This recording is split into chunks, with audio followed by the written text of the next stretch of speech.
किराए के मकान में हम रह रहे हैं तो उसमें किया गया श्राद्ध नहीं लगता। जिसका मकान है उसके पितर जो है उस श्राद्ध को ले लेते हैं, और जिसका जो श्राद्ध जिसके निमित्त किया जा रहा है वो उसको प्राप्त नहीं होता।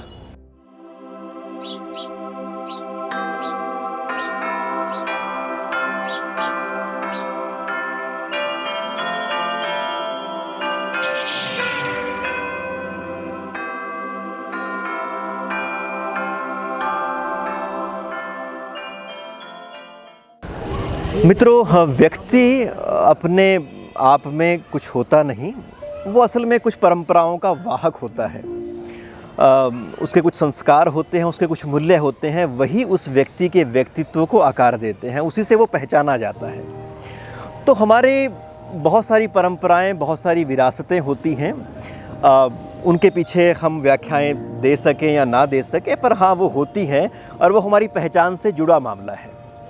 तो हमारे यहाँ हिंदू मान्यताओं के अनुसार जो श्राद्ध कर्म है, जो पिंडदान की परंपरा है, वो एक बहुत ही महत्वपूर्ण संस्कार रहा है। और इस कर्म के लिए हमारे यहाँ एक बड़े इलाके में जो नाम है वो पृथोदक तीर्थ यानी पिहोवा कुरुक्षेत्र का रहा है।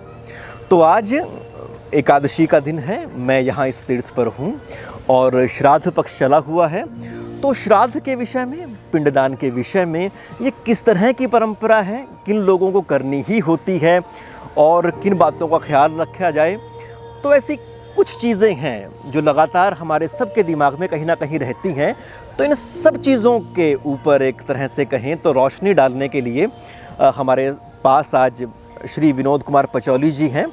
आप तीर्थ पुरोहित हैं, इसके अलावा आपकी 3 किताबें आ चुकी हैं पिहोवा के इतिहास के बारे में, पुरातत्व के विषय में, यहाँ के जो शिलालेख हैं उनके विषय में, यहाँ से मिलने वाली मूर्तियों के विषय में। तो आपके पास एक भरी पूरी दृष्टि है इस तीर्थ को, यहाँ की परंपराओं को देखने की। हमारा जो ये तीर्थ है पिहोवा पोहा नाम से बिगड़ा हुआ है, और यहाँ पे इसे पृथुदक भी कहते हैं। पृथुदक जो है, पृथुदक के 2 पर्याय हम मानते हैं। एक तो बहुत ज़्यादा जल वाला तालाब, और दूसरा यहाँ पे राजा पृथु जो पहले राजा हुए हैं उनके नाम से जो है कि उन्होंने अपने पिता को यहाँ पे जल दान किया था मृत्यु के बाद, इसलिए जो है इसे पृथुदक कहते हैं। पृथु तीर्थ जो है इसका नामकरण हुआ है। पिहोवा जो है एक पितरों का तीर्थ है। यहाँ पे पितरों की गति कराने के लिए पंजाब, हिमाचल, जम्मू कश्मीर व जो पाकिस्तान में क्षेत्र चला गया है उस सभी के इलाके के यहाँ पे यात्री पिंडदान करने के लिए आते हैं। पंजाब का बठिंडा ज़िला जो सिख हैं वो लगभग सभी इसी महीने में आते हैं। बठिंडा ज़िला जो है बनिए हैं, जट हैं, सिद्धू हैं, और हैं, ढिल्लो हैं, वो सभी इस महीने में ही ज़्यादा आते हैं बठिंडा ज़िला से। हिमाचल के एकादशी के आज के दिन बहुत यहाँ पे आते हैं हिमाचल वाले, वो इसे पिंड दान करने के लिए विशेष रूप से एकादशी को मानते हैं। ऐसे ही चैत्र पक्ष में, चैत्र के कृष्ण पक्ष में भी मेला लगता है यहाँ पे, उसमें भी एकादशी से अमावस तक जो है बहुत भारी मेला लगता है, जिसमें तीर्थयात्री पिंडदान करने के लिए यहाँ पे आते हैं। पिंडदान कई प्रकार के होते हैं।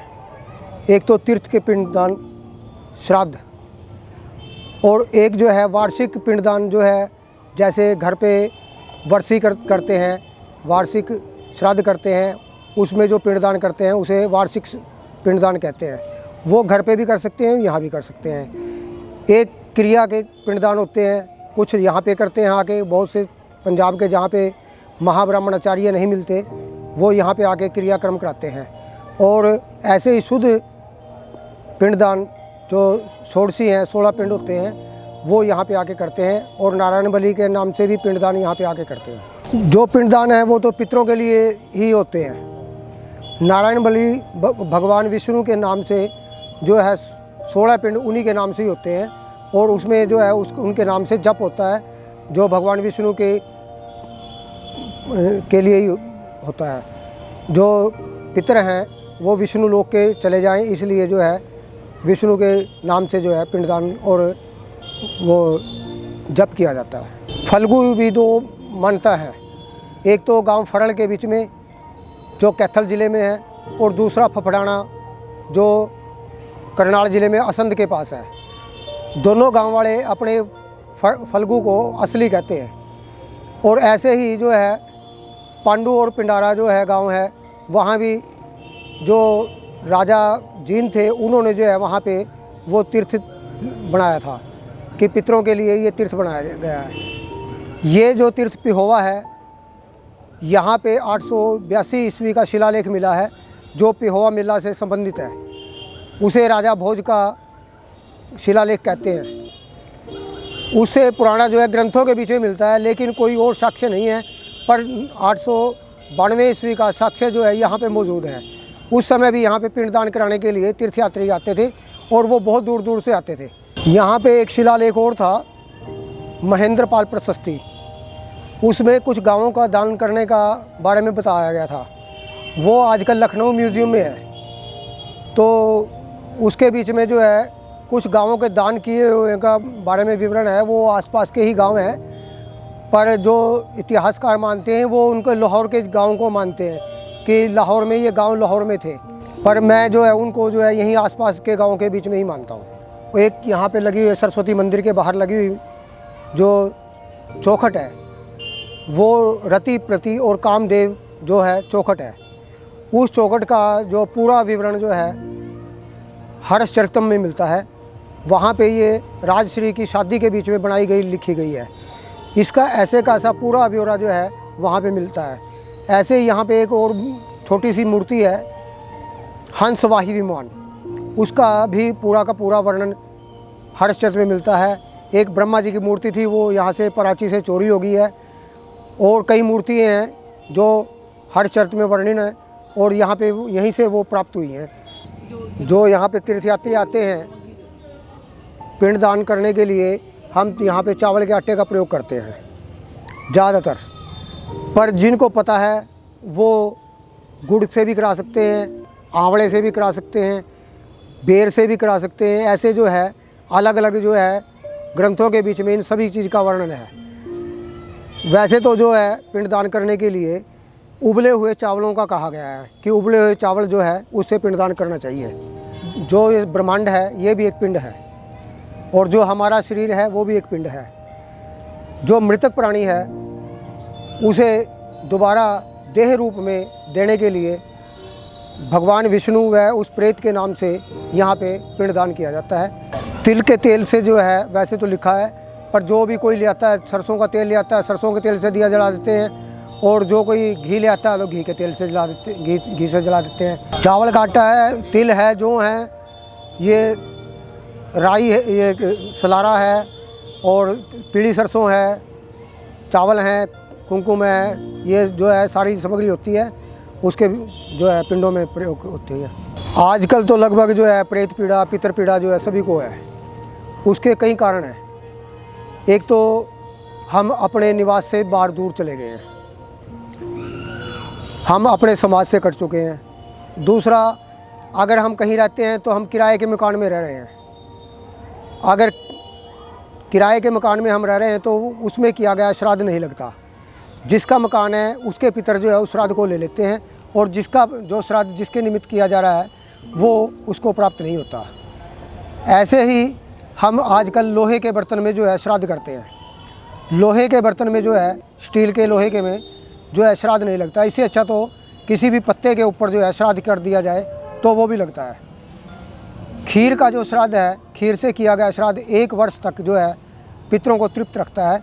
तो कम से कम खीर का ही जो है खीर से ही श्राद्ध करना चाहिए। जैसे गरुड़ पुराण में तो बहुत विस्तार से जो है सभी कर्मकांड का विस्तार किया है। मंत्रों के मंत्र तो वेदों से हैं और उनका प्रयोग जो उसमें बताया गया है। ऐसे ही निर्णय सिंधु और धर्म सिंधु नाम के 2 ग्रंथ हैं, उसके बीच में हमारे हर सुबह से लेकर शाम तक के सभी जितने भी हम काम करते हैं उनके बारे में बताया गया है और हमें उनके अनुसार ही जो है सभी काम करने चाहिए। हर अमावस, एकादशी, अष्टमी और कोई पर्व जो है जैसे अक्षय तृतीया है, अक्षय नवमी है, ऐसे जो है 90 दिन जो है ग्रंथों में श्राद्ध के बताए गए हैं।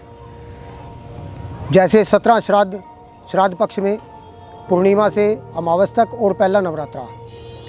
ऐसे ही जितनी अमावस्या हैं साल में, वो सभी जो है अमावस श्राद्ध के लिए योग्य हैं। घर में अगर करना है तो दोपहर के बीच में जो है, एक तो जो है छोले चना जो है, चना नहीं बनाना, छोले नहीं बनाने, इसमें घिया नहीं बनानी, करेला नहीं बनाना, अरबी बना सकते हैं, कद्दू बना सकते हैं, पेठा कद्दू जिसको कहते हैं, अरबी बना सकते हैं, तोरी बना सकते हैं, भिंडी बना सकते हैं, और दही के भल्ले, दही बड़ा जिसके कहते हैं, मूंग की पकौड़ी बना सकते हैं। ये और बाकी जो दालें हैं सभी निषेध है, मटर नहीं बनाने, आलू नहीं बनाने हैं इसके बीच में। और मिठाई भी जो है ऐसी ही, बेसन का लड्डू नहीं बनाना, ना बूंदी डालनी दही के बीच में, इनको जो है, और लोहे के बर्तन का प्रयोग नहीं करना है। और दोपहर जो है 12 बजे के बाद श्राद्ध अगर किया जाए तो वही संपन्न माना जाता है। सवेरे प्रातःकाल का श्राद्ध नहीं लगता। नहीं मंत्र हैं तो ठीक है, नहीं तो पितरे बहनम है, बस सभी सारे पितरी आ गए उसमें, हर किसी को तो पता नहीं मंत्र का।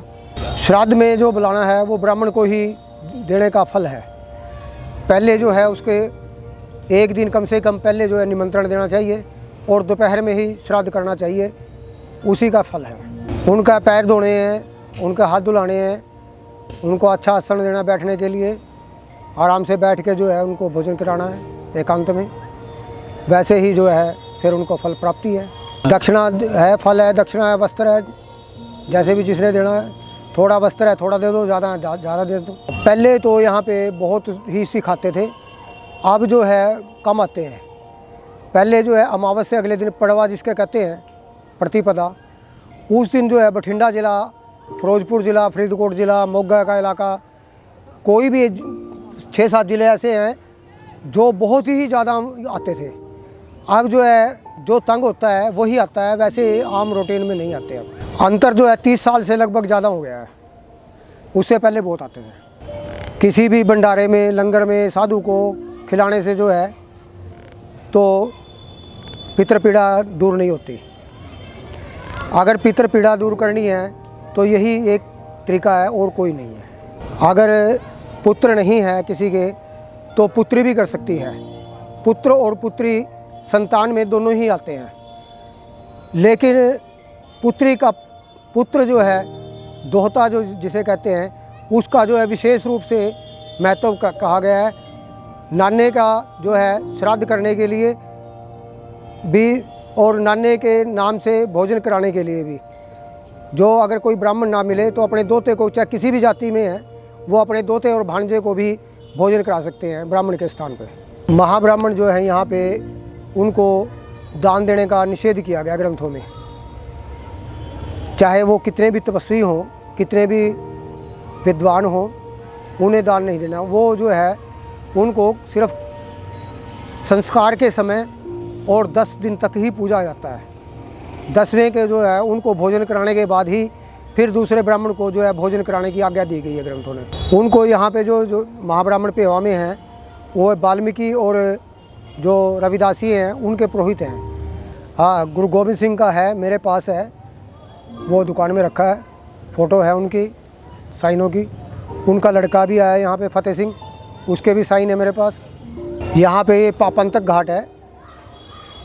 भगवान श्री कृष्ण जब युधिष्ठिर जी को लेके आए तो वो चैत्र महीने में यहाँ पे आए थे। पाप मोचनी एकादशी से लेके और अमावस तक वो यहीं रहे, यहीं उन्होंने पिंडदान किया, यहीं व्रत रखा। यहीं जो है पांडवों ने, जो दिल्ली में महरौली में लोह स्तंभ लगा है, वो यहाँ पे लगाया गया था। यहाँ से बाद में राजाओं द्वारा, अनंगपाल प्रथम द्वारा यहाँ से उखाड़ के फिर वो दिल्ली में लगा दिया गया। हमारा पचौड़ी तो ब्योंग है, वैसे जो है हमारा कौशिक गोत्र है। यहाँ पे अत्रि गोत्र के हैं, कौशिक हैं, भारद्वाज हैं, पौलस्त हैं, और श्रवणस गोत्र के हैं, अत्रि हैं, और ये कौंडिन्य गोत्र के हैं। काफ़ी घर हैं यहाँ पे कौंडिन्य गोत्र के। सबसे ज़्यादा जो है हाँ हमारे कौशिक गोत्र के जो है घर हैं यहाँ। ऐसे बुज़ुर्गों ने जब बइयें लिखनी शुरू की लगभग 200 साल पहले, तो जो जिसने लिख दिया वो उसी की है।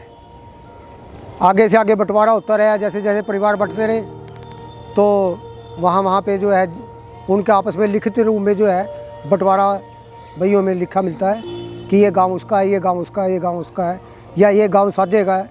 जैसे भी है, बुज़ुर्गों की जैसे रीत चली आ रही है वैसे हम निभा रहे हैं।